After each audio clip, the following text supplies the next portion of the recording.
Que nome poderoso nós temos. Queremos seguir segundo o governo do Senhor, debaixo desse nome precioso. Leva-nos a desfrutar de Ti nessa noite. Abre os nossos corações, que o nosso sentimento esteja conectado ao Seu sentimento.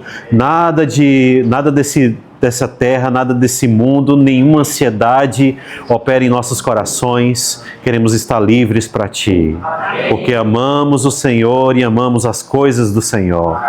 Aleluia! Nós vamos compartilhar um tema que foi dado recentemente, há algumas semanas, lá nos Estados Unidos. E esse tema foi baseado no livro de Atos. E o livro de Atos, ele é um livro muito peculiar em toda a Bíblia, muito peculiar. Peculiar. Porque ele é como se fosse a linha dorsal da Bíblia, você sabe. Você tem ali o corpo humano e você tem uma coluna, né? Ali tem uma linha dorsal, ele divide um lado e o outro do corpo, né? O lado esquerdo e o lado direito. E Atos, ele divide os 4 evangelhos das epístolas de Paulo, incluindo Apocalipse. Enquanto no Evangelho nós temos o viver humano do Senhor Jesus, nós temos a sua morte, a sua crucificação, a sua morte, a sua redenção, a sua ressurreição.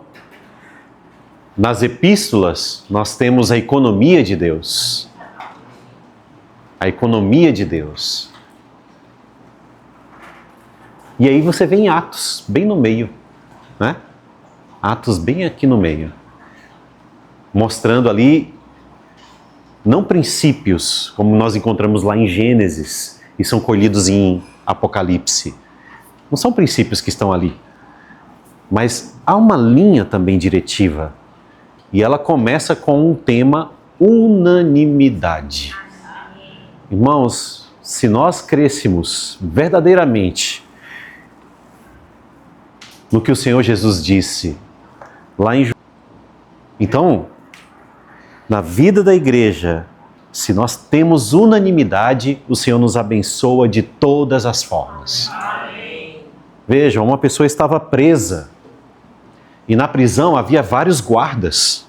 Havia guarda na porta dele, havia guardas pelo corredor por onde ele caminhava, havia guardas na porta de entrada da prisão. Mas um grupo de irmãos resolveu orar por essa pessoa. E orou unanimemente. De repente, alguém bate na porta da casa onde eles estavam orando. A serva correu para lá para saber quem era. Ouviu a voz dele e não acreditou. Não pode ser. E de tão alegre que ela ficou, ela correu para dentro e nem abriu a porta para ele. E aí falaram, olha, Pedro está lá na porta. Como assim? Nós estamos orando por ele porque ele está preso. Como é que ele está na porta? E alguém falou, é o anjo dele. Aí eles saíram porque Pedro insistiu em bater na porta. E todos ouviram e ficaram atônitos. Irmãos, sabe por que isso aconteceu? Porque algumas pessoas estavam reunidas unanimemente, orando pela vida dele.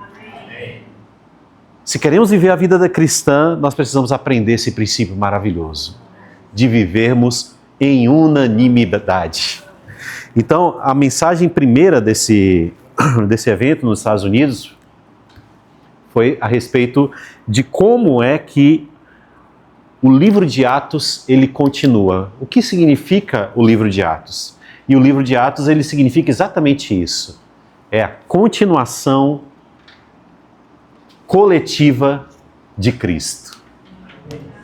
É a maneira coletiva como Cristo continua.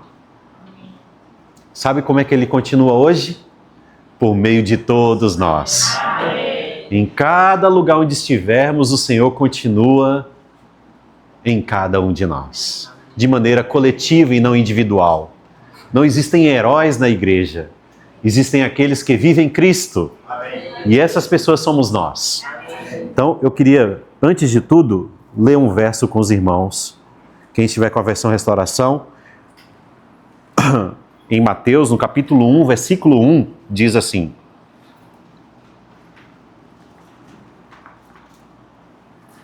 livro da genealogia de Jesus Cristo, filho de Davi, filho de Abraão.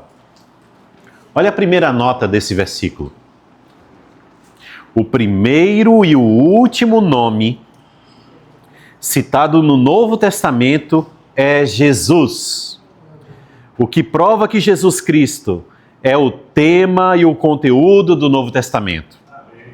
A Bíblia é um livro de vida, e essa vida é uma pessoa viva. O Antigo Testamento fornece um retrato em tipos e profecias dessa pessoa maravilhosa, como aquele que haveria de vir. Agora, no Novo Testamento, essa pessoa maravilhosa já veio. A primeira página do Novo Testamento, ao nos recomendar essa pessoa maravilhosa, nos dá a sua genealogia, que pode ser considerada um resumo do Antigo Testamento, o qual em si mesmo é a genealogia detalhada de Cristo. Para entendermos a genealogia relatada em Mateus, precisamos remontar a origem e a história de cada incidente. E se você percorrer toda essa nota aqui, você vai ter um resumo maravilhoso, não só do Novo Testamento, mas também do Velho Testamento, só nessa primeira nota.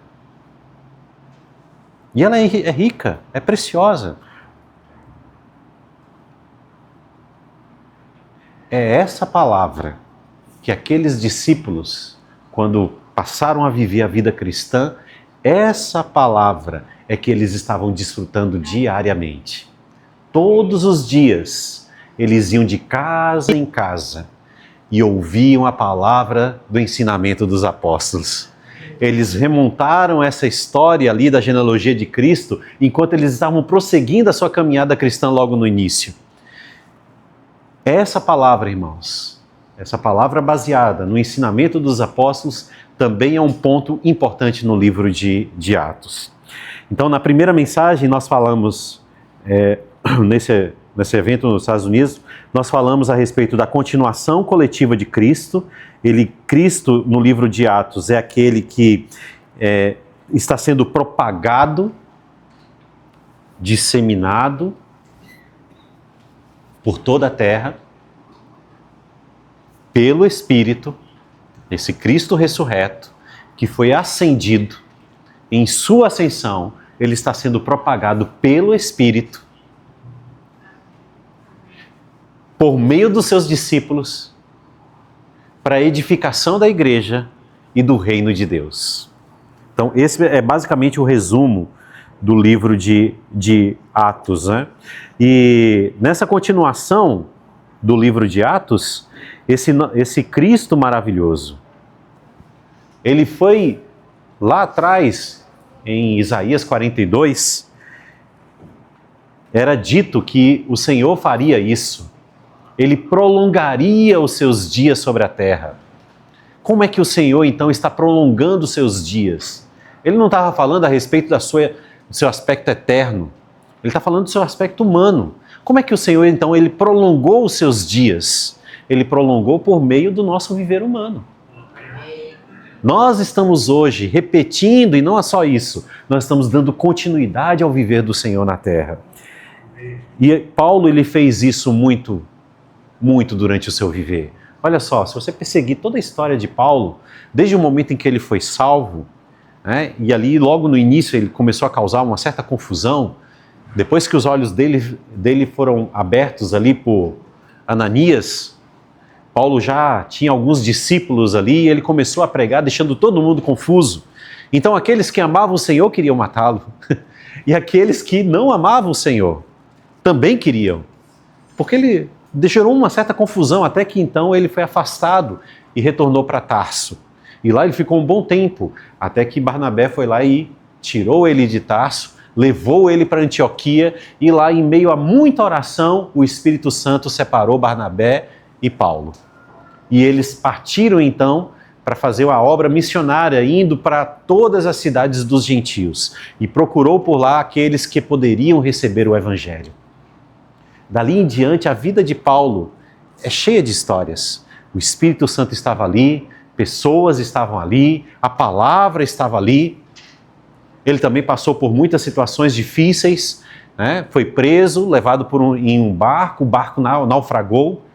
Por causa dele, o Senhor protegeu todas as pessoas que estavam ali, estavam na mão dele, nas suas mãos. E depois ele foi para uma ilha, ali as pessoas vivendo ali da sua forma mística, acreditavam que ele era alguma coisa, uma cobra ou um mordeu, e ele não morreu. Então todo mundo pensava, puxa, que pessoa, né? Ele curou alguns ali, muitos se alegraram, mas ele estava simplesmente continuando aquilo que o Senhor viveu sobre a terra. Assim somos todos nós, irmãos. O Senhor está continuando o seu viver em cada um de nós. A segunda mensagem falava a respeito desse aspecto da unanimidade. No capítulo 6, fala que a palavra de Deus, ela crescia poderosamente. Depois fala de novo no capítulo 12, e por fim ele fala também no capítulo 19. A palavra estava crescendo e crescendo. Mas isso tudo porque eles agiam unanimemente. Essa palavra unânimes, Paulo, quando estava escrevendo, ele escolheu o grego, era a língua mais falada e a língua mais rica da época, muito mais rica do que o hebraico, então ele preferiu escrever em grego. E ele usou a palavra sinfonel para representar unanimidade. Sinfonel, sinfonia. Irmãos, quando nós vivemos em unanimidade, é como se fosse uma música agradável para o Senhor. Se nós vivemos em unanimidade, o Senhor se agrada e Ele ouve isso como se fosse uma orquestra. Você já teve a oportunidade de ir em uma orquestra? Todos aqueles infindos instrumentos tocados harmoniosamente causam um certo prazer, não é verdade? A unanimidade é a música agradável que Deus ouve em todos aqueles que amam a sua vinda. Aí, na mensagem 4, vou pular 3 por enquanto, na mensagem 4, o tema da mensagem muda completamente a nossa posição.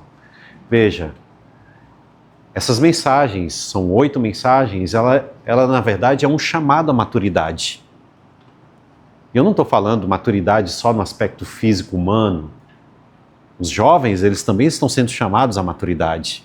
E nós precisamos reconhecer a maneira como o Senhor faz isso. Essa maturidade, primeiro ponto que temos que perceber, é que nossa história começa na ressurreição de Cristo. O nosso velho homem termina em sua morte, mas a nossa história como novo homem começa em sua ressurreição. Quando Paulo olha lá para falar aos Coríntios, ele diz, se Cristo não ressuscitou, é vã a vossa fé. É vã a vossa fé. Mas Cristo ressuscitou. O Senhor ressuscitou. Aqueles discípulos podiam prosseguir no Senhor porque havia alguém ressurreto. Então, para nós, esse é o nosso ponto de partida, essa é a nossa base, essa é a nossa história, nós precisamos ter essa clareza. E por que Ele ressuscitou? Para nos dar a sua vida. A vida de Cristo em nós hoje só chegou até nós porque Ele ressuscitou. E essa é uma vida de ressurreição. Não é uma vida qualquer. Não é uma vida mais alegre, mais divertida. Certa ocasião eu peguei um Uber e o motorista se chamava Elias. Aí eu abri a porta do carro e falou, olha, eu sei que você pode querer ir para outro lugar, mas eu preciso chegar em casa. Ele assustou. Não, mas eu te levo. Ah, que bom. Aí ele falou, mas por que você falou isso? Não, Elias, né? Pode ser que o carro saia voando, né? E vai para outro lugar. Aí dali, ele, como é que você sabia que eu era cristão? É o seu nome, eu me imaginei que fosse, né? Dali a gente teve uma longa comunhão pelo percurso, né? E eu falei para ele exatamente isso, que se nós queremos ser felizes nessa terra, nós devemos buscar a melhor profissão, o melhor emprego, né? A melhor cidade, melhor cidade para viver, o melhor país. Porque tudo que nós temos está aqui nessa terra. Aí eu disse, mas nós temos, eu e você, uma pátria celestial. Porque Cristo ressuscitou. Irmãos, a nossa história toda é baseada nesse único fato. Não é a sua encarnação, embora seja muito preciosa. Deus se tornou homem. Isso não é algo maravilhoso? Você nunca viu um homem se tornar alguma outra coisa, certo? Tão pequeno e tão insignificante. Ele nunca ouviu-se na história um homem se transformar numa formiga. Você vai encontrar isso talvez na televisão, nesses filmes de ficção, mas nunca aconteceu isso. Deus se tornou homem. Isso é maravilhoso. Ele viveu aqui na terra como qualquer outra pessoa comum. E ele morreu por nós. Mas, irmão, se tivesse acabado aí, só seria uma história. E há muitos homens contando boas histórias por aí. Muitas pessoas seguindo esses homens. Mas o fato é que nenhum deles fez o que Cristo fez. Ele ressuscitou.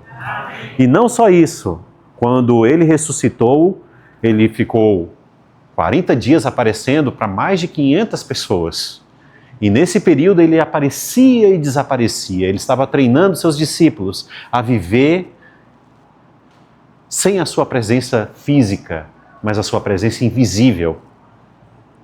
E então, no último dia da sua estada aqui, os discípulos estavam reunidos, ele apareceu para eles e foi subindo e ascendeu aos céus. Ele foi para o Pai. Irmãos, é esse Cristo que nós estamos propagando. Esse Cristo que ressuscitou e foi ascendido aos céus. Ele ocupa agora a posição mais importante desse universo.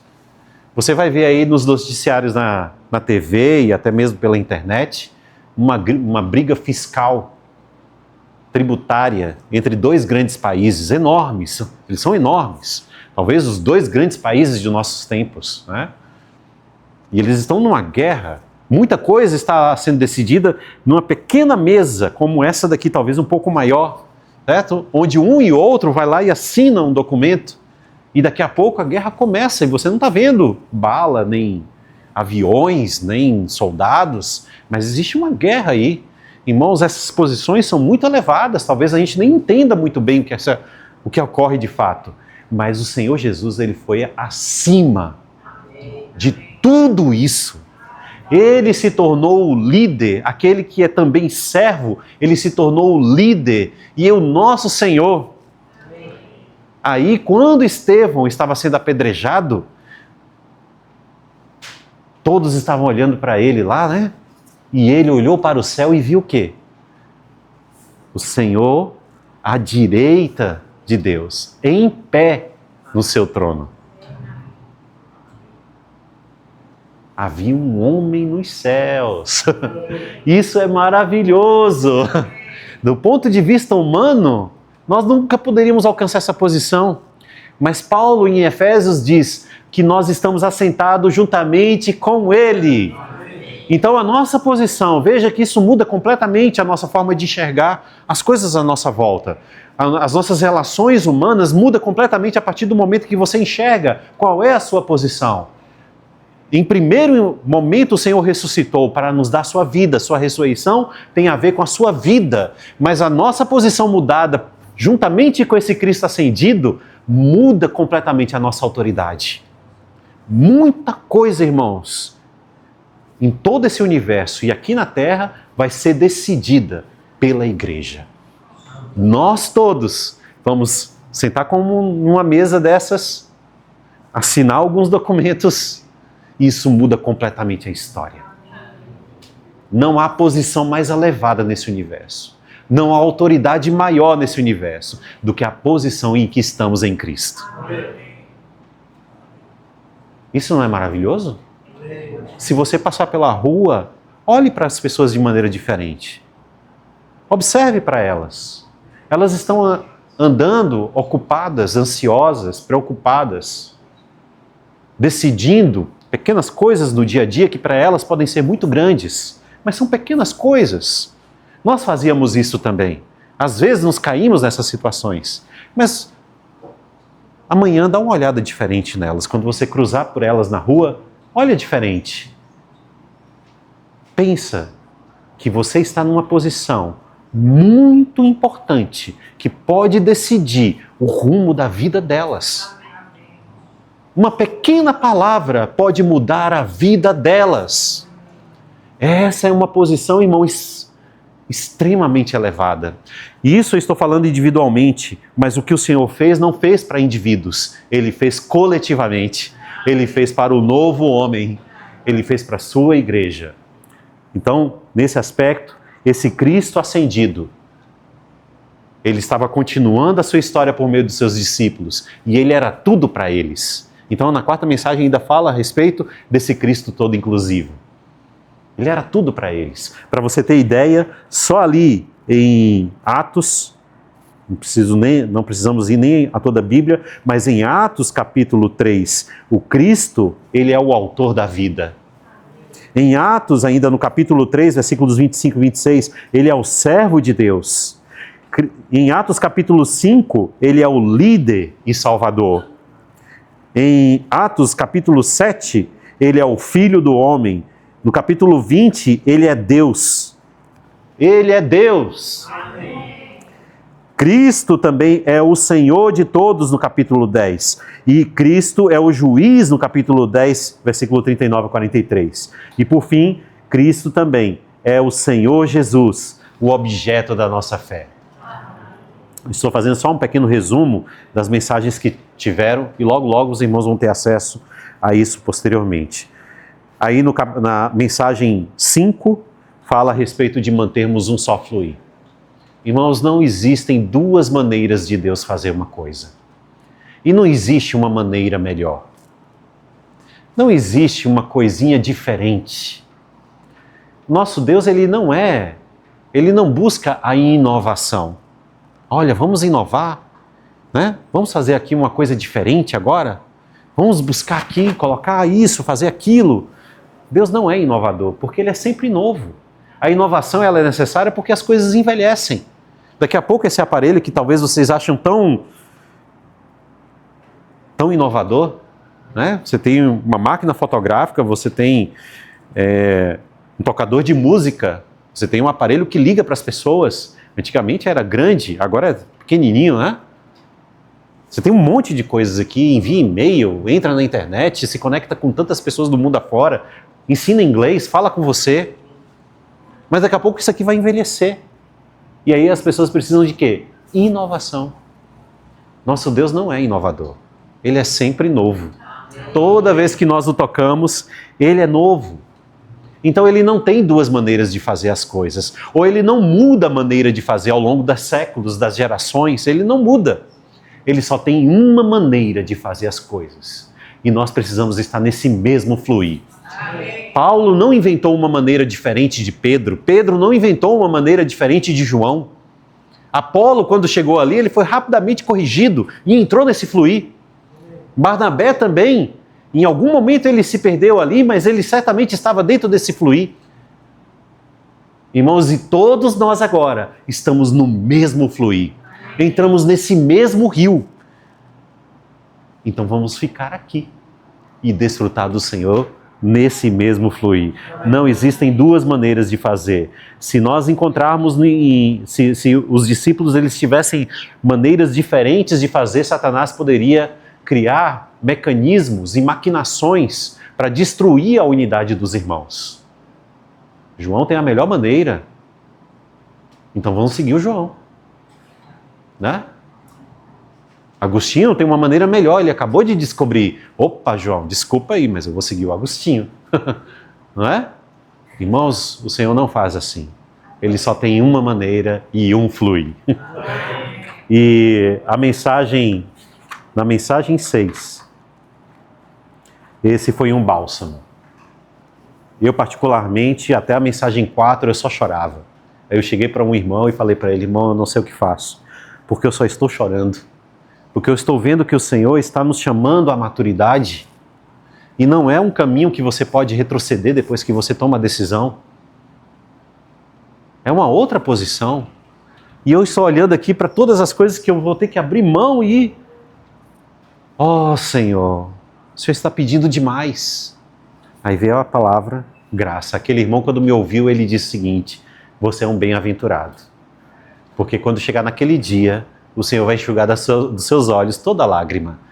Olha que palavra sábia. Ele podia me dar uma grande lição, poderia contar a história dele, mas ele só citou isso para mim. E nesse momento veio a palavra graça. Porque no livro de Atos, eles viveram debaixo da graça de Cristo. Não a graça que opera de forma a resolver todos os problemas, mas a graça que opera para aumentar o desfrute de todos eles.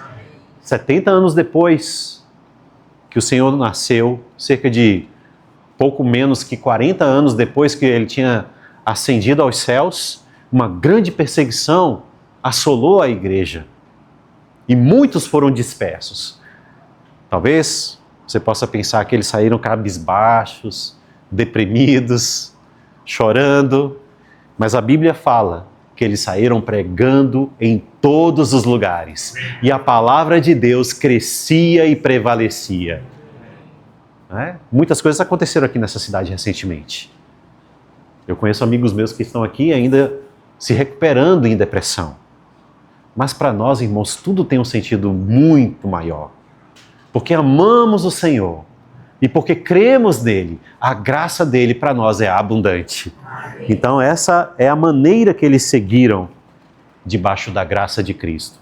E aí a mensagem 7 fala que o Senhor ele continua a história divina por meio e entrelaçada com a história humana. Isso mostra que as coisas divinas acontecem ao mesmo tempo que a história humana acontece. Quer ver um fato? Um fato pequeno. Quando Saulo nasceu, ele nasceu numa cidadezinha muito pequena chamada Tarso. Mas todos os homens daquela época resolveram se agregar ao exército romano.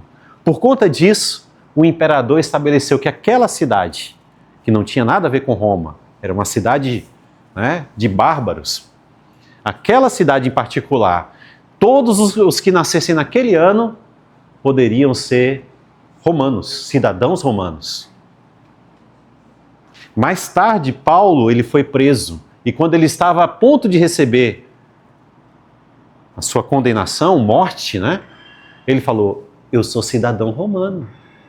E aquele período de tempo prolongou os dias de Paulo. Exatamente aquele evento que não podia acontecer na história, aconteceu. E o Senhor usou para prolongar os dias de Paulo. Sem esses dias, nós não teríamos a carta aos Gálatas, Efésios, Filipenses, Colossenses, Filemon. Não teríamos essas cartas, certo? E olha que preciosidade. O livro de Efésios, que coisa maravilhosa, não é verdade? Por causa disso, essa história humana se cruzando com a história divina, muitas coisas aconteceram. E o Senhor, ele precisa restaurar em sua mão aqueles que brilham, as suas estrelas.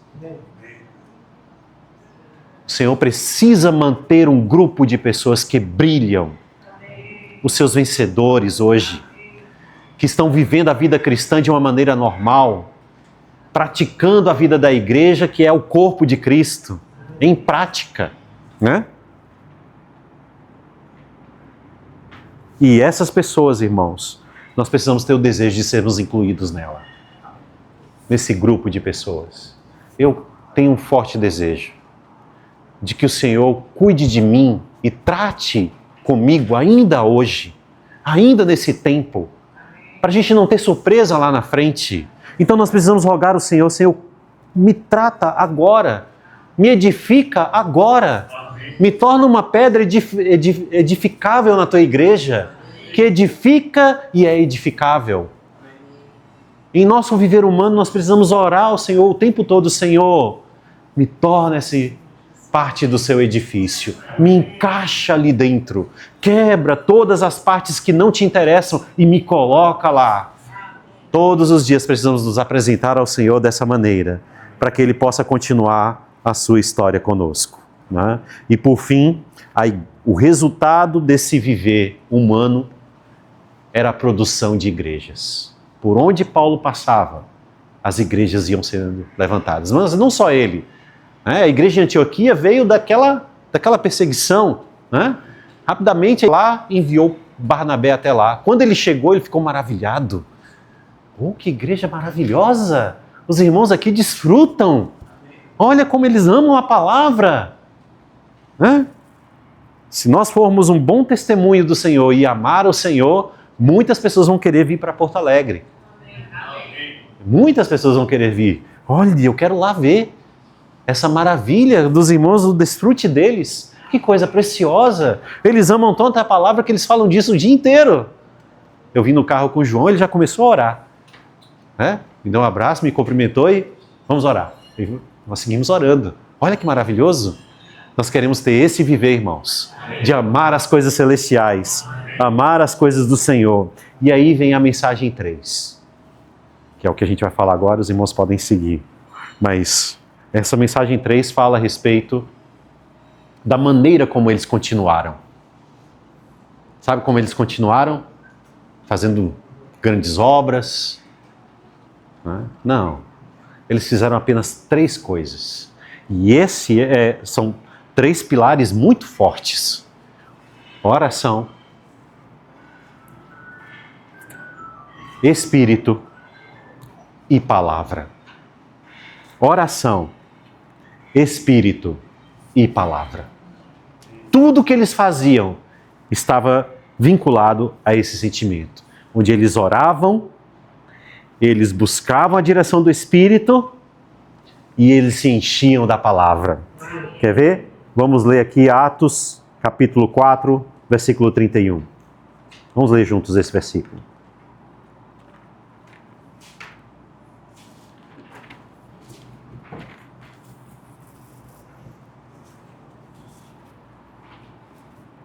Tendo eles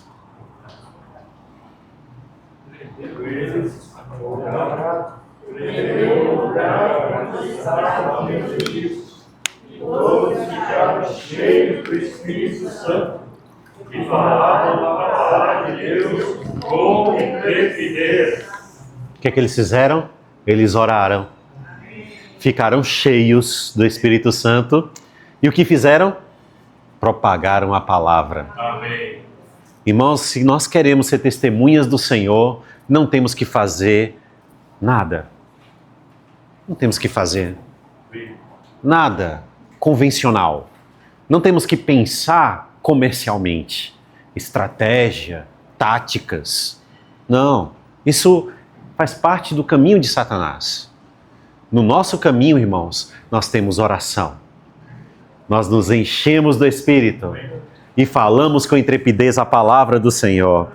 Então, para esses que estavam vivendo a vida cristã naquele momento, eles eram tais pessoas. Eu queria ler um trecho, antes da gente ir para o esboço, desse livro aqui, A Unanimidade para o Mover do Senhor. Atos nunca nos diz que o Espírito crescia e se multiplicava. Diz que a palavra crescia e se multiplicava. Há 3 passagens no livro de Atos a respeito do mover do Senhor por meio de sua palavra. O capítulo 6, que é o fim da primeira porção, em que os discípulos estavam vivendo a vida normal ali em Jerusalém. O capítulo 12, que é o fim da segunda porção, em que eles começaram a sofrer perseguição.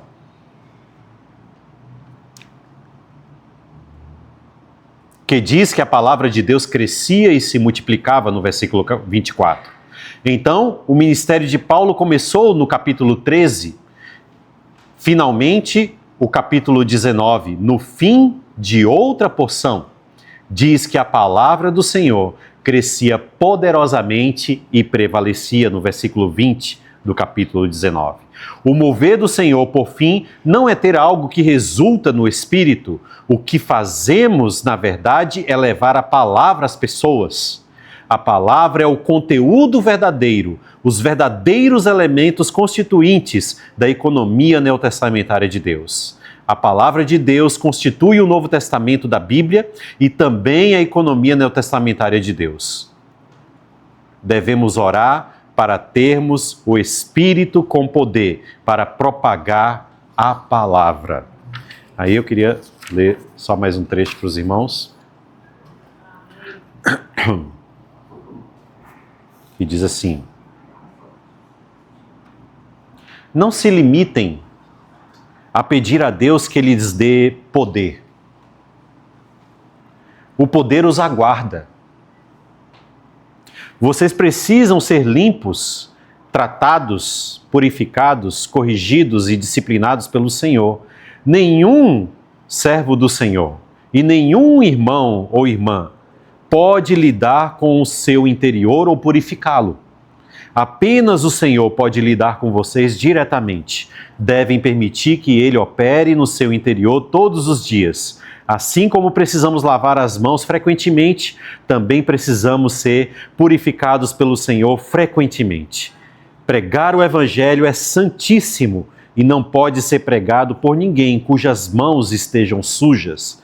Precisamos nos achegar ao Senhor e abrir-lhe todo o nosso ser, a fim de que Ele nos discipline, nos ilumine e nos exponha. Examine o que que nos humilhe. O poder vem desse tipo de oração. Quando orarem, não estejam ocupados com a sua obra nem outras coisas. Não estejam ocupados sequer com a pregação do Evangelho. Vocês têm de manter totalmente disponíveis e abertos ao Senhor. Abram o seu ser ao Senhor. Concedam-lhe 10 minutos para lhes falar, iluminá-los, mostrar-lhes todos os seus pontos fracos, pecaminosidade, maldade, pensamentos impuros. Peçam-lhe que ilumine todo o seu ser para expor de maneira plena e absoluta a sua verdadeira condição. Esse tipo de oração os tornará eficientes. Não tem de fingir que são poderosos. Depois de terem sido purificados e disciplinados, quando abrirem a sua boca, todas as palavras serão palavras de poder. Tudo que sair da sua boca será poderoso. Até a sua voz será poderosa, porque a sua pessoa será poder. E isso será assim, por meio da sua oração. Vocês foram saturados pelo purificador. Só mais um pedaço. Vim para os Estados Unidos, esse é o irmão Lee falando. Vim para os Estados Unidos quando já tinha quase 60 anos. Imagina, você ir para um outro país sem conhecer a língua e iniciar um novo investimento. Um empreendedor de 60 anos. E pouco conhecimento do inglês falado. Mas creio que desde o primeiro dia em que vim para este país, fui de certa forma fortalecido, apesar do meu inglês não ser bom e o meu falar não ser tão eloquente. Um grande pregador chamado D.L. Moody não tinha muita instrução. Ajudava o seu tio numa sapataria quando o Senhor o chamou para pregar o Evangelho. Uma vez, depois de ter pregado a uma grande congregação, uma pessoa instruída lhe disse que sua gramática estava errada.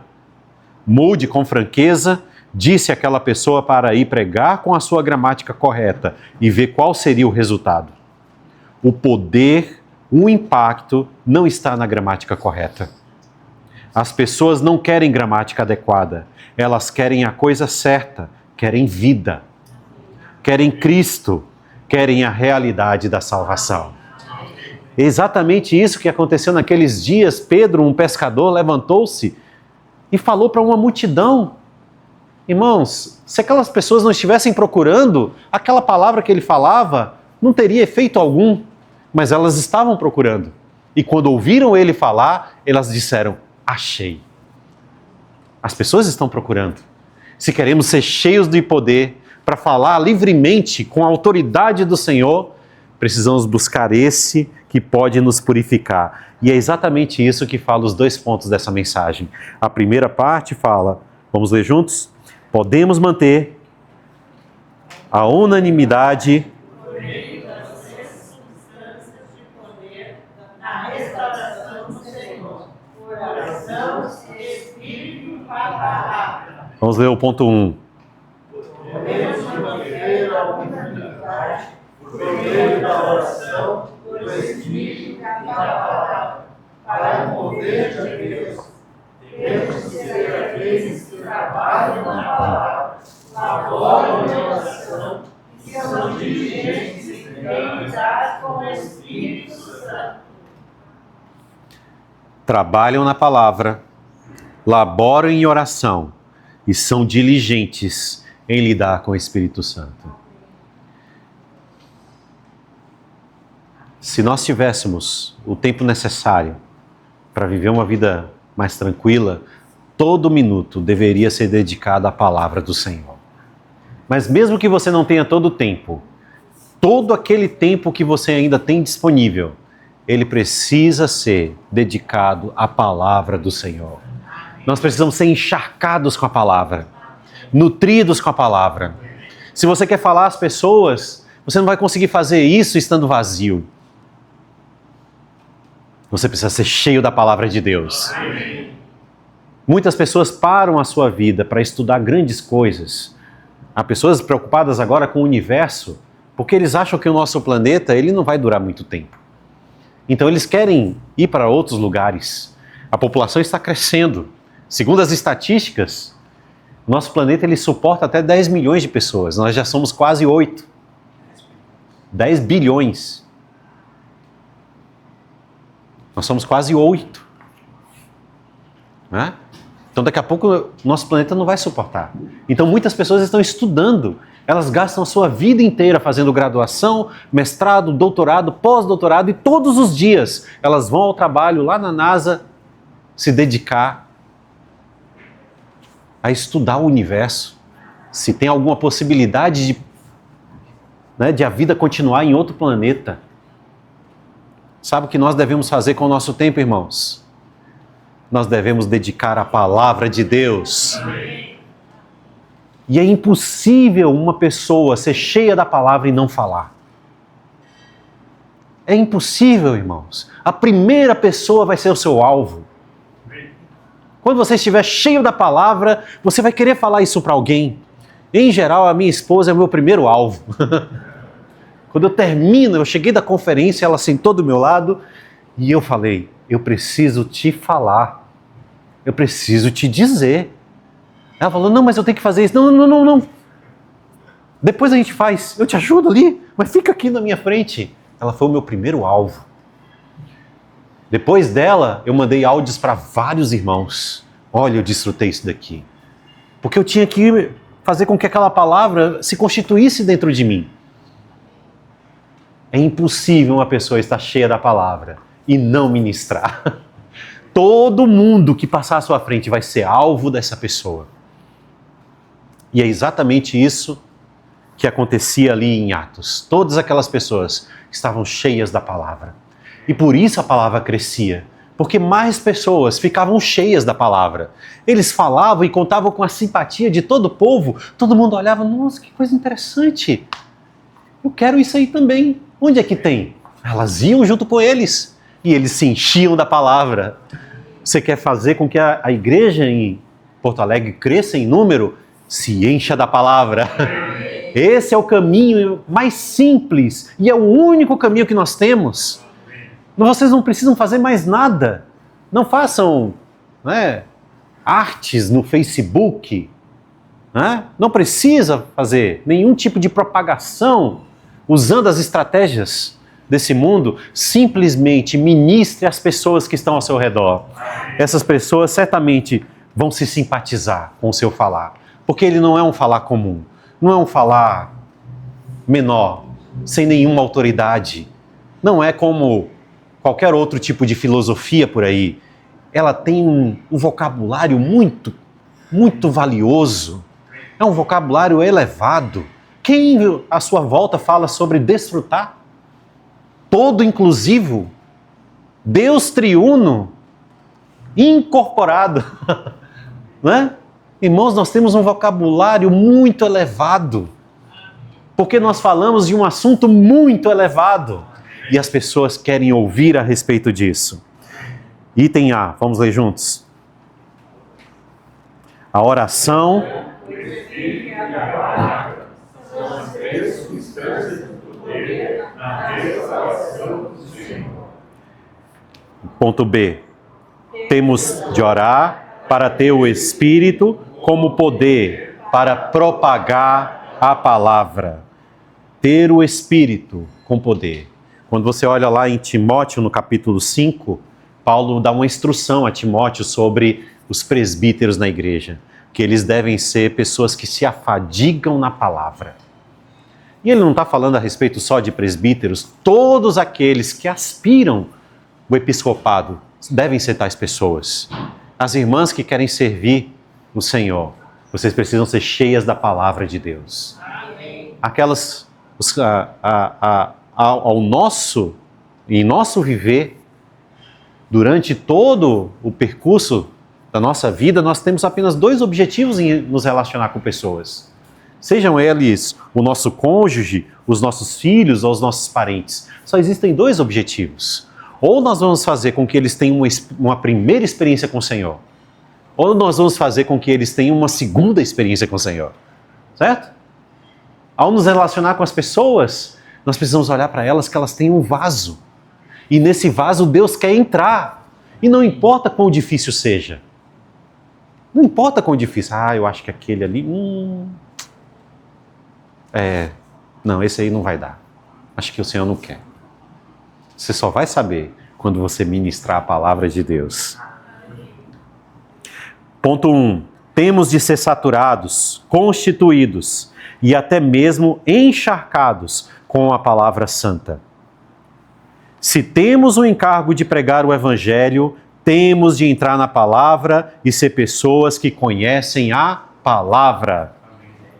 Devemos pedir ao Senhor que nos leve totalmente para a luz e que sejamos tratados por Ele para nos tornarmos pessoas de poder, cheias do Espírito, por dentro e por fora, essencial e economicamente.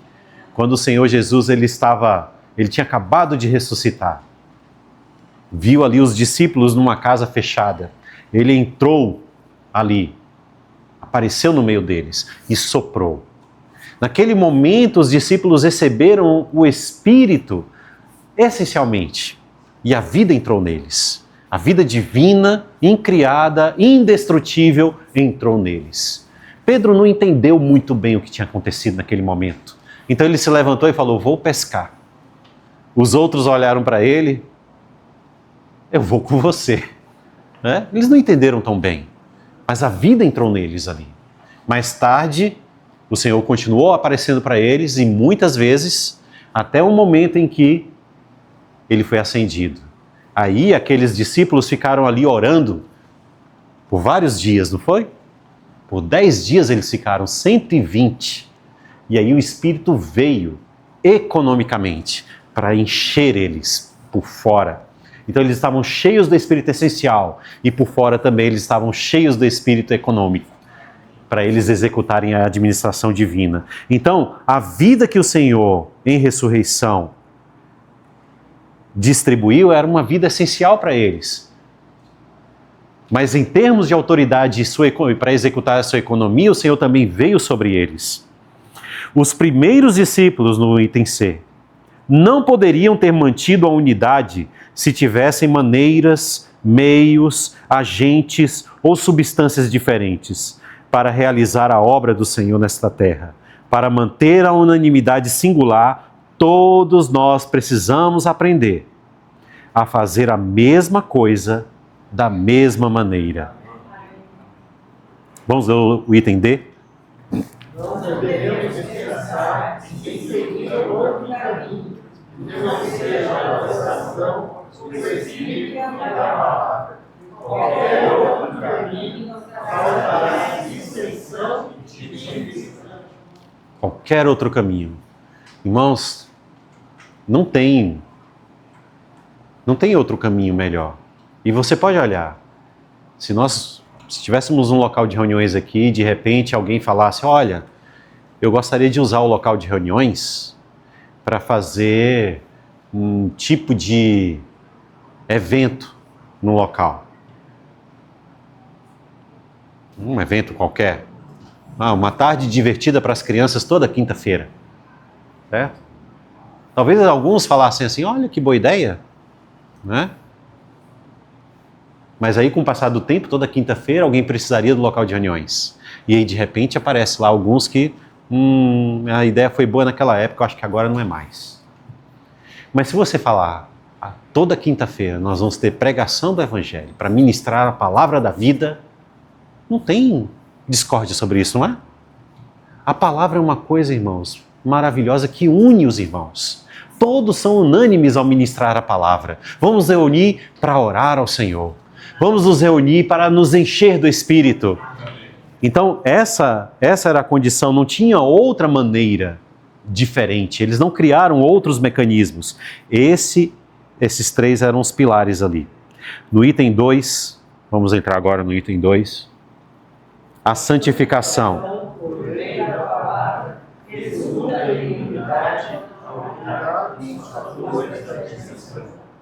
A verdade santifica, e a santificação resulta na unidade. A verdade santifica. O capítulo 17 de João é um capítulo maravilhoso. Ali você tem o capítulo 14, falando a respeito daquela criança, né?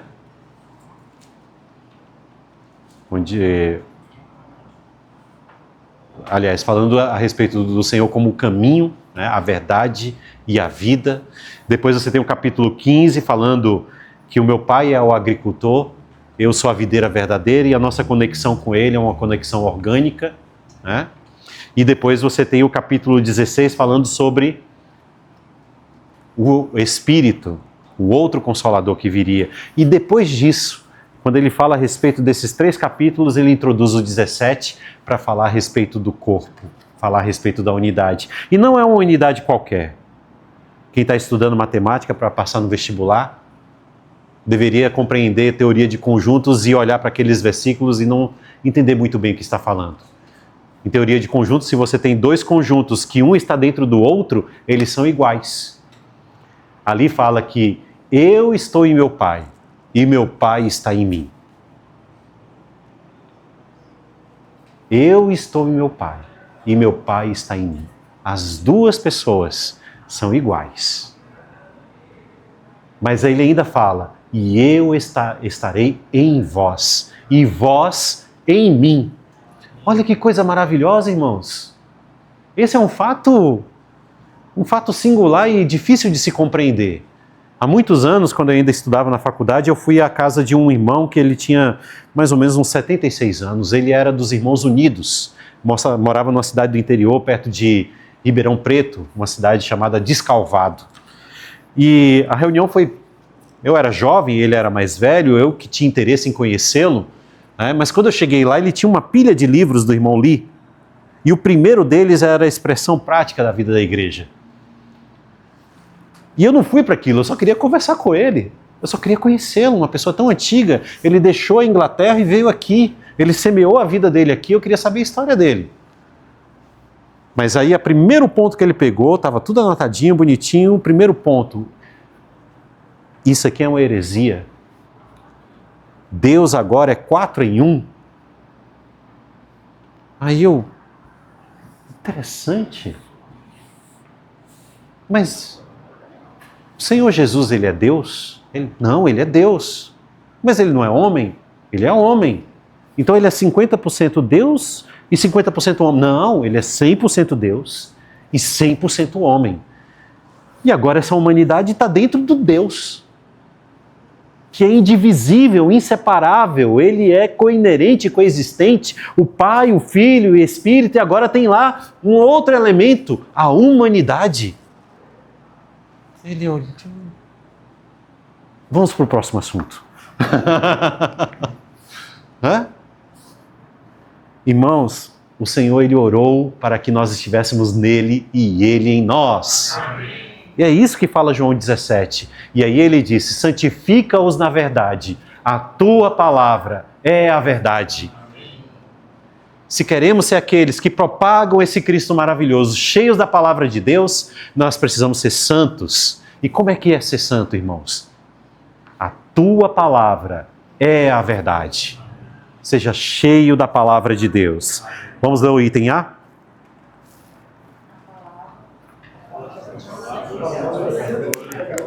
o Espírito Santificador, a vida santificadora e o Deus santificador são todos um.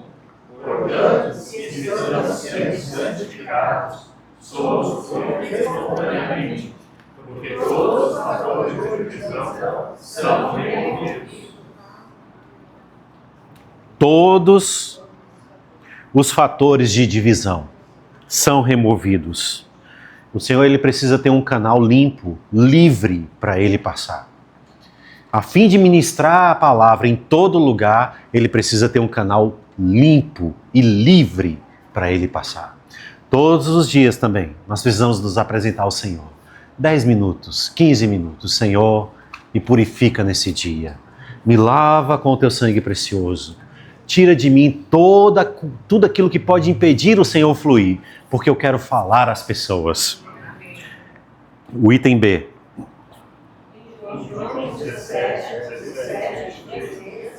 Deus que a santificação efetuada na unidade divina, porque essa santificação nos mantém no Deus triuno. O versículo 21 diz: a fim de que todos sejam um, como o Pai está em mim e eu em ti, e que também estejam eles em nós. Essa santificação, ela nos mantém no Deus triuno. Sabe onde é que nós estamos operando hoje? E em qual esfera nós estamos operando? Nós estamos operando no Deus triuno. O Pai como fonte de todas as coisas. O Filho como aquele que alcançou tudo aquilo que o Pai planejou. E o Espírito que nos guia e nos dirige, como essa unção maravilhosa, que nos ensina a respeito de todas as coisas. Se a palavra estiver lá dentro, irmãos, e nós estivermos cheios do Espírito, o nosso falar será cheio desse nós. Não será cheio do eu, será cheio do nós. Aqui fala, para que também estejam eles em nós. Você não ama esse nós? Eu amo esse nós. Porque não é uma questão minha ou particular de alguém. Não é seguir uma pessoa que talvez se distingua entre os demais ou diga que é diferente. Certo? Alguém pode se levantar e falar, eu sou, me sigam. Certo? Nós não estamos fazendo isso. Nós estamos em o nós. É nesse nós que nós estamos. Para sermos um, precisamos estar no nós. Ou seja, no Deus triuno.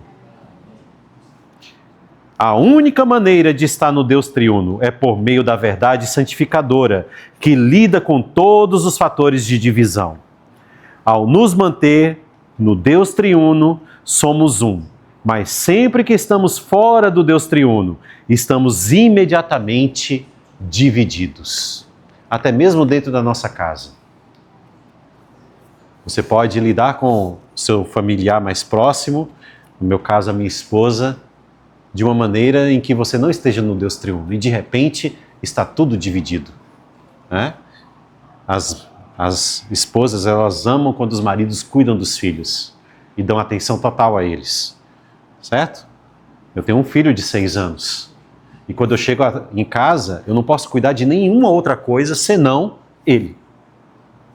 Vamos brincar, vamos tomar banho, e a minha atenção tem que ser toda para ele, porque ali do lado tem alguém que está olhando para mim, para saber o que eu estou fazendo, certo? Toda a atenção é dada para ele. E é claro que em alguns momentos talvez surjam algumas discussões, e 99% das vezes que elas aparecem, certo? Eu não gosto muito das palavras sempre, todo, eu sou estatístico, então para mim é tudo quase sempre. Então as esposas quando dizem, você sempre faz assim, é mentira. Quase sempre você faz assim. Certo? Mas se nós vivemos no Deus triuno, irmãos, nada nos abala. Nada nos abate.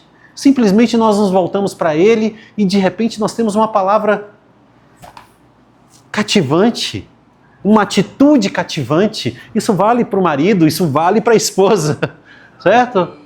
Nós precisamos unanimemente conduzir um ao outro ao Senhor. Para que o Senhor ganhe o seu reino já dentro de sua própria casa. Precisamos contatar o Senhor todas as manhãs, tocar a palavra viva e ter a realidade divina infundida em nós. Ao contatar o Senhor dessa maneira, os fatores de divisão são vencidos. Todas as manhãs. A minha vida mudou quando eu acordo todas as manhãs. Um pouco mais cedo que meu filho, que ele acorda bem cedo. Tipo, ele acorda às 5h30 da manhã, então eu tenho que acordar às 4h30 da manhã. A minha vida mudou depois que eu comecei a tocar a palavra viva, logo cedo de manhã. Se os irmãos não têm esse problema, o seu cedo é diferente do meu. Pode ser às 6 da manhã, pode ser às 8 da manhã, mas quando vocês acordam de manhã, a palavra precisa ser o nosso primeiro alimento. Amém. Quando os fatores de divisão em nós são mortos pela verdade santificadora, somos introduzidos na unidade genuína, pois a santificação nos mantém no Deus triuno. Ponto 6. A santificação pela palavra da verdade resulta na unidade do corpo de Cristo, que é a unidade ampliada do Deus triuno. Vamos entrar no item C, os irmãos podem ler. A4.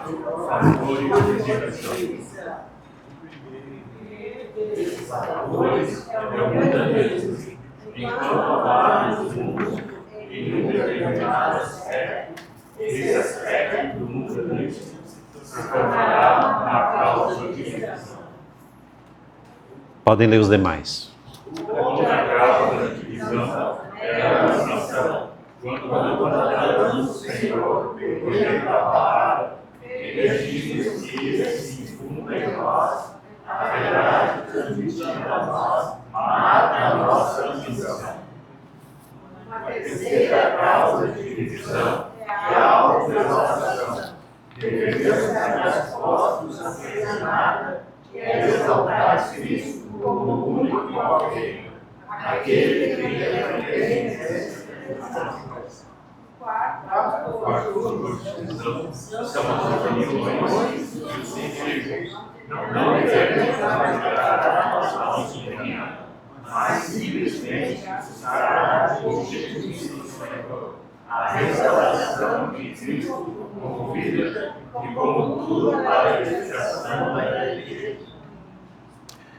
No item 3, que nós veremos amanhã, em Santa Maria, não é isso? Vocês vão ver que, aqueles que não estarão lá, o ponto D fala que a ambição ela está implícita em João 17:21. A autoexaltação está implícita no versículo 22. E os conceitos e opiniões no versículo 23. Né? E o mundanismo, João comenta a respeito disso. Mas toda vez que o mundanismo penetra a igreja, a divisão é certa. E ele vem de maneiras muito sorrateiras, às vezes por meio de uma estratégia. Vamos usar uma estratégia para crescer.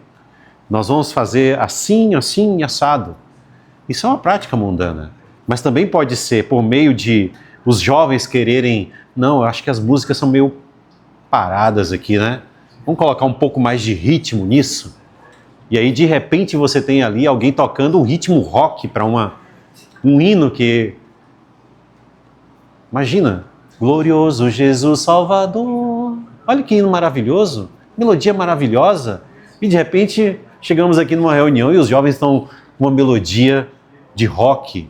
É mundanismo, certo? Ou então nós começamos a usar as redes sociais em plena reunião. O uso abusivo de celular, como tem sido visto hoje em dia. E de repente nossas reuniões, elas perdem o sentido, porque nós não estamos no Senhor. E o mundo entrou, tirando a nossa atenção, roubando o nosso tempo. Né? Outra causa de divisão é a ambição. Essa é drástica. Pega todos os irmãos, de maneira geral. Ambição por alguma coisa, ambição por um grupo, ambição por fazer, por ser. A autoexaltação, eu sou, eu tenho, eu faço. Né? Nesses últimos tempos, esses quesitos foram testes para muitos irmãos que para mim eram referências. E eles caíram em muitos deles. E opiniões e conceitos. A igreja em Filipos era uma igreja maravilhosa. Paulo precisou corrigir só um pequeno item, falando a respeito das irmãs. Sintique e Evódia, que elas pensassem a mesma coisa. Irmãos, conceitos e opiniões causam divisão. A única coisa que nos mantém unidos é a palavra de Deus e estarmos no Deus triuno. Graças ao Senhor.